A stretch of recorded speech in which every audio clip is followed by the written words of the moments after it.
یزید نے جب کوئی بات کی نا دمشق کے دربار میں، تو حضرت زینب پیچھے بیٹھی تھی پردے کے لوگوں کے درمیان. اس نے جب کوئی بات کی تو جناب زینب وہاں سے اٹھ کے، ہماری خواتین ہر بات پہ روتی ہیں، دو کہیں کہ ختم ہی نہیں ہوتے. جناب زینب پیچھے سے اٹھیں پردے کے پیچھے سے، اور جب اپنی گرجدار آواز میں انہوں نے گفتگو شروع کی تو وہاں ایک نابینا بزرگ بیٹھے تھے جو مولا علی شیر خدا کی بارگاہ میں حاضری دیا کرتے تھے. جب سیدہ زینب نے خطبہ شروع کیا نا تو وہ بزرگ چونک گئے، اور وہ نابینا تھے تو ساتھ والے آدمی کا گھٹنا ہلا کے کہنے لگے، علی آ گئے دربار میں. علی کی آواز ہے، علی بول رہے دربار دمشق میں. وہ زینب کا خطاب منبر پہ علی بول رہے ہو جیسے. علی آ گئے، وہ گرج آواز میں، وہ تنتنا، وہ دبدبا، وہ وزاداری، وہ ان کی بات میں صداقت. کانپ گئی ہر چیز دربار کی. وقت گزرا، ٹائم یزید کا آیا.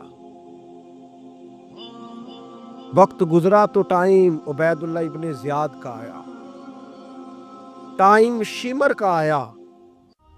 1450 سال گزرنے کے بعد اس ہزاروں کے مجمع میں سے ایک بچے کو حدیث یاد ہے کہ حسن اور حسین جنتی جوانوں کے سردار ہیں. بتاؤ یزید کو نہیں آتی تھی؟ شمر کو نہیں پتا تھا؟ کلمہ تو پڑھتے تھے نا. یہ عبید اللہ ابن زیاد کو نہیں پتا تھا؟ نبی پاک علیہ السلام کے کندھوں پر حسنین رہے، ان سب کو پتا نہیں تھا؟ یہ جانتے نہیں تھے کہ یہ وہ حسنین کریمین ہیں جن کو حضور سنتے تھے، فرماتے تھے یہ میرے پھول ہیں دونوں. کیا بات رضا اس چمنستان کرم کی، زہرا ہے کلی جس میں حسن اور حسین پھول. آج 1450 سال گزرنے کے بعد امت کو حدیث آتی ہے کہ نبی پاک علیہ السلام نے فرمایا جس نے حسن اور حسین سے پیار کیا اس نے مجھ سے پیار کیا، جس نے ان سے بغض رکھا اس نے مجھ سے بغض رکھا. کلمہ پڑھتے تھے، مسلمان کہلاتے تھے. 10 محرم کو جمعے کا دن تھا. امام حسین امامہ باندھ کے گھوڑے پر بیٹھ کر خطبہ دینے لگے تو ایک شخص اندر سے بول کے کہنے لگا، حسین تقریر لمبی نہ کر، ہمارا جمعہ لیٹ ہو رہا ہے. بلے ہو نمازیوں، سامنے وہ شخصیت کھڑی ہے جس پر ابھی درود پڑھیں گے نماز میں، اللہم صلی علی محمد وعلی. ابھی درود پڑھیں گے حسین ابن علی پر، ابھی شہید کر کے ابھی درود پڑھیں گے. وہ سامنے کھڑے. اور امام حسین کا ایک جملہ تاریخ نے یوں لکھا ہے کہ شاید ریت کے ذرے بھی تڑپ گئے. امام علی مقام فرمانے لگے، مجھے غور سے دیکھو، تمہیں پتہ ہے میں کون ہوں؟ تم جانتے ہو میں کون ہوں؟ نبی پاک نے فرمایا تھا یہ حسن اور حسین میرے بیٹے ہیں کیونکہ میری بیٹی کے بیٹے. تمہیں پتہ ہے میں کون ہوں؟ سامنے امام حسین کھڑے. فرمایا مجھے جانتے ہو؟ اور امام علی مقام فرمانے لگے میں تمہارے نبی کا نواسا ہوں، اور آج کے بعد تمہیں کسی نبی کا کوئی نواسا نہیں ملے گا کیونکہ نبی پاک آخری نبی ہے. اور جب حضور کے بعد کوئی نبی نہیں آئے گا تو کسی نبی کی اولاد کیسے ہوگی؟ تمہیں آج کے بعد کسی نبی کے نواسے کی زیارت نہیں ملے گی. میں کیسے آپ سے یہ بات آپ کو عرض کروں کہ سامنے حسین ابن علی بھی ہوں تو لوگ نفس کی خواہشیں پوری کرتے، لوگ اپنی کرسیاں پکی کرتے، لوگ گورنریاں پکی کرتے رہے، لوگ گڈ بک میں جانے کے لیے ایک دوسرے کو شاباشیاں دیتے رہے، جشن ہوتا رہا. سب سے پہلے ایک شخص نے امام حسین کا قافلہ روکا تھا، اس کا نام حور بن یزید تھا. سب سے پہلے اس نے روکا تھا. وہ ایک لشکر کا سپہ سالار تھا. جب امام حسین رضی اللہ تعالیٰ عنہ نے خطبہ پڑھا نا تو حور یزیدی فوج میں تھا، واپس گیا اور عبید اللہ ابن زیاد سے جا کے کہنے لگا، یا جو بھی وہاں لوگ موجود تھے یزیدی فوج کے، ان سے کہنے لگا تم نے تو کہا تھا کہ صرف راستہ روکنا، تم نے تو کہا تھا کہ صرف ان سے کچھ منوانا ہے، تم نے تو جب مجھے بھیجا تھا تو کہا تھا کہ بعد تھوڑے معاملات ہیں، کوئی سچ بتاؤ، نبی کے نواسے کو شہید کرو گے؟ تم نے تلواریں نکال لی ہیں، نیزے نکال لیے ہیں، تیر نکل آئے ہیں، تیاری مکمل ہے، مجھے سچ بچاؤ، کیا حسین ابن علی کی گردن پر خنجر چلانے لگے ہو؟ سیدہ فاطمہ کا جگر پارا شہید ہوگا، کیا یہ خبر سچ ہے؟ یوں ہوگا؟ تو کہنے لگے ہاں یہی حکم ہے ہمیں، یہی تیاری ہے، یہی پروگرام ہے، یہی پلان ہے، یہی ہوگا۔ کہنے لگا میں اور آپ تو مدینے والے رسول کا کلمہ پڑھتے ہیں، تو کیا محبوب کے نواسے کو ذبح کرو گے؟ جناب علی اکبر کو، جن کا چہرہ رسول پاک سے ملتا ہے، حضرت قاسم بن حسن کو، جناب علی کے بیٹوں عباس بن علی کو، حضرت علی کے بیٹے ابو بکر بن علی کو، حضرت علی کے بیٹے عمر بن علی کو، حضرت علی کے بیٹے یہ بھی 3 کربلا میں موجود، حضرت عثمان ابن علی کو، ان کو شہید کرو گے؟ نے کہا تیاری ہو گئی ہے۔ تو سب کے ضمیر مردہ نہیں ہوتے، ہاں بڑی بڑی سخت جگہوں پہ پھول اگتے ہیں، اور نے جب ان سے کہا کہ تمہارا پکا ارادہ ہے، کہا پکا ارادہ ہے، تو اس نے کہا یہ زرہ پکڑو، یہ عہدہ پکڑو، مجھے تمہارا دیا ہوا عہدہ نہیں چاہیے، حسین کے نانا کی دی ہوئی جنت درکار ہے، یہ رکھو اپنے پاس، مجھے تمہارا، ایڑی لگائی اس نے اور دوڑا اور امام حسین کے قدموں میں گیا، کہنے لگا حضور میں مجرم ہوں، میں خطا کار ہوں، میں نے سب سے پہلے آپ کو روکا تھا، پر مجھے قسم ہے اللہ کی میں جانتا نہیں تھا ان کا ارادہ کیا ہے، حضور بھول گیا،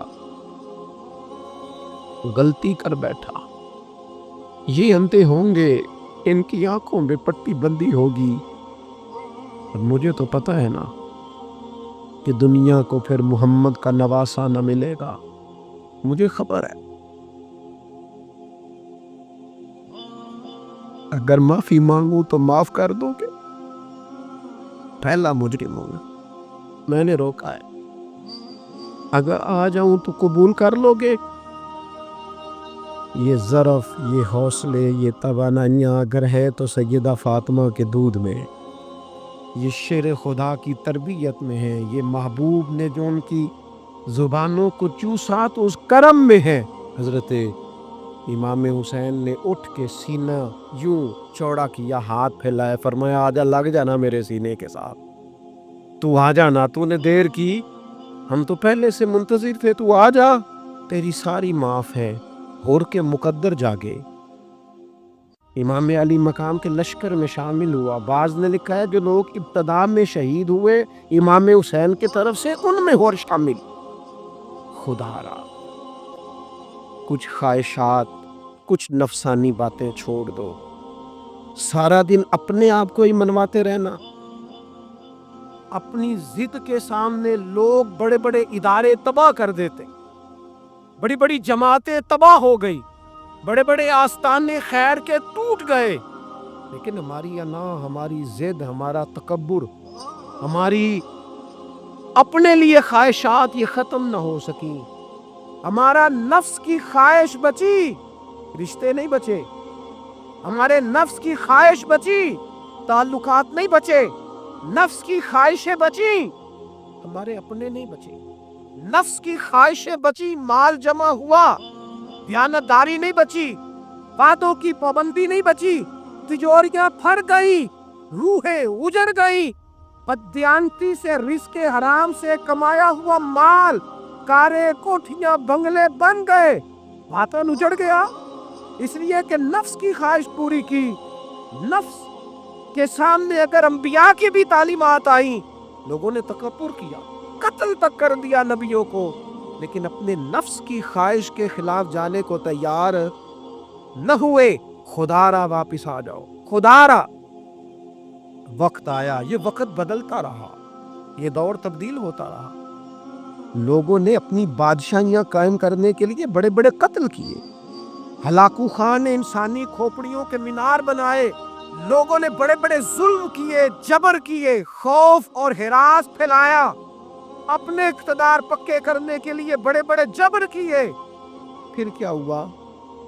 ایسی ایسی بیماریاں لگی جن کے علاج ہی کوئی نہیں تھے دنیا میں، بھری ہوئی تجوریاں، پیسے باہر گر رہے ہیں، پر ڈاکٹر کہہ رہا ہے تیرا مرض ہی وہ ہے جس کا علاج ہی کوئی نہیں۔ اللہ تبارک و تعالیٰ کے قانون سے جب لوگ ٹکراتے پھر پاش پاش ہو جاتے ہیں۔ امام حسین رضی اللہ تعالیٰ عنہ کو جن لوگوں نے شہید کیا انہیں حضور کا خون نظر نہیں آیا، نفس کی خواہشیں نظر آئیں، جائیدادیں نظر آئیں، لیکن پتہ ہے کمال کیا ہے؟ ہمیشہ جو لوگ حق قبول کرتے ہیں نا، اللہ تعالیٰ انہیں یہ عزت عطا کرتا ہے۔ دو چار باتیں میری ضرور لے کے جانا، یہی لنگر ہے آج پیغام حسین کانفرنس کا۔ دیکھو آپ کے والد آپ کو جو سمجھاتے ہیں وہ ٹھیک ہے یا جو آپ کہہ رہے ہیں وہ ٹھیک ہے؟ غور کرو، آپ کے اساتذہ اور مشائخ جو آپ کو کہتے ہیں وہ ٹھیک ہے یا جو ضد آپ نے لگا لی ہے وہ ٹھیک ہے؟ اور سب سے بڑھ کر اللہ رسول کا حکم زیادہ مؤثر ہے یا جو آپ نے اپنی مرضی سے چیزیں طے کی ہیں وہ زیادہ مؤثر؟ اپنی نفسانی خواہشات کو تھوڑی دیر کے لیے کنٹرول کرو، اپنے آپ پر تھوڑی دیر کے لیے پابندی لگاؤ، ایک ایک کر کے اپنی خواہشات کو کچلو، زندگی کے اندر کچھ ایسی چیزیں پیدا کرو جس سے روح تازہ رہے، دل تازہ رہے، طبیعت تازہ رہے، دین بچا رہے۔ جتنی طلاقیں ہوتی ہیں نا معاشرے میں، ہم سے اگر دن میں 100 لوگ مسئلہ پوچھتے ہیں تو 95 طلاق والے ہوتے ہیں، سوائے اس کے کہ نہ میاں ہارنے کو تیار تھا نہ بیوی ہارنے کو تیار تھی، بالآخر رشتہ ہی ہارا، دونوں کے ہوتے ہوئے بچے یتیموں جیسی زندگی گزارنے لگے۔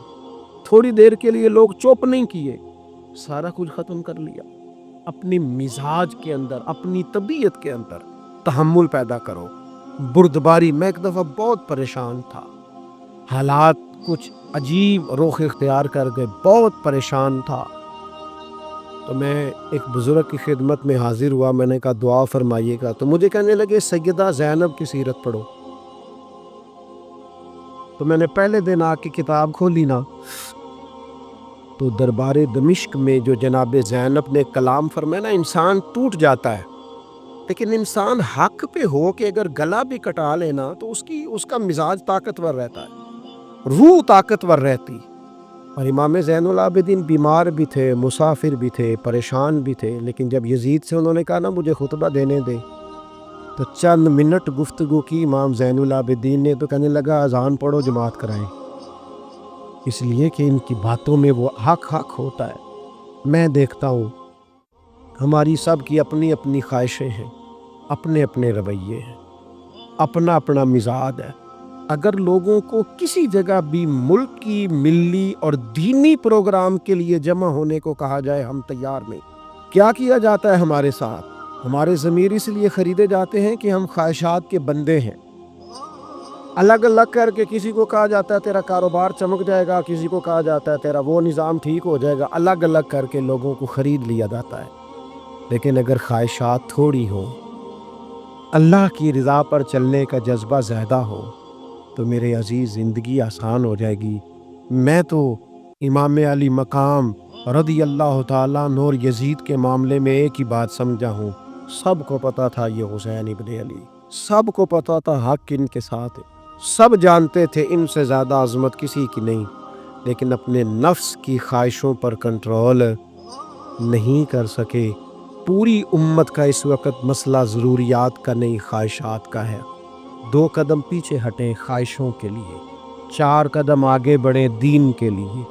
2 قدم پیچھے ہٹیں اپنی خواہشات کو چھوڑیں، 4 قدم آگے بڑھیں ملک کے لیے، ملت کے لیے۔ 2 قدم پیچھے ہٹیں اپنی خواہشات کو چھوڑیں، 4 قدم آگے بڑھیں نظریے کے لیے اور فکر کے لیے اور امام حسین کے پیغام کے لیے۔ آج میں آپ سے گزارش کروں گا، اگر انا بچاؤ گے تو روحانیت نہیں بچے گی، اگر نام بناؤ گے تو کام نہیں ہوگا۔ فاضل بریلوی نے کہا تھا بے نشانوں کا نشان مٹتا نہیں، ہمارا تو مٹتے مٹتے بھی نام ہو ہی جائے گا۔ اپنی زندگی سے نفسانی خواہشات کو نکال دو، ورنہ یہ بڑے بڑے فضیلت مآب لوگوں کے سامنے بھی کھڑی ہو جاتی ہے، بے ادب کرتی ہے، دیکھو یہ گستاخ بناتی ہے معاذ اللہ۔ بڑی جگہ انسان زیادتیوں پہ، آج بھی کچھ لوگ کہتے ہیں فلاں آدمی اتنا نیک ہے تو پھر فلاں بندہ مخالفت کیوں کرتا ہے؟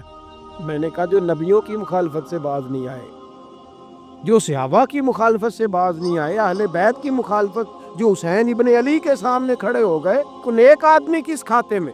اللہ کا قرآن کہتا ہے یجاہدون فی سبیل اللہ ولا یخافون لومۃ لائم ذالک فضل اللہ یؤتیہ من یشاء۔ کچھ لوگ اللہ کے راستے میں جہاد کرتے ہیں تو لوگ ان کی ملامت بھی کرتے ہیں، انہیں برا بھی کہتے ہیں، پر وہ کسی کی پرواہ نہیں کرتے۔ یہ ان پر اللہ کا فضل ہے، اور یہ فضل رب جسے چاہتا ہے اسے عطا کرتا ہے۔ آپ حضرات آج اس محفل سے یہ لنگر لے کے جائیے گا کہ کہیں میری روحانیت کے سامنے میری نفسانی خواہشات تو نہیں کھڑی ہو گئیں۔ تھوڑا سا 2 قدم پیچھے ہٹنا ہے ہم نے، امام علی مقام سے فیض لینا ہے، امام حسین کی عظمتوں کو سلام کرنا ہے۔ سر اٹھا کے جینا چاہتے ہو تو امام حسین کا طریقہ اپنا لو، ان کے رستوں کے مسافر بن جاؤ۔ زندگی وقار کے ساتھ گزرے گی، خودداری کے ساتھ گزرے، عزت نفس کے ساتھ گزرے گی۔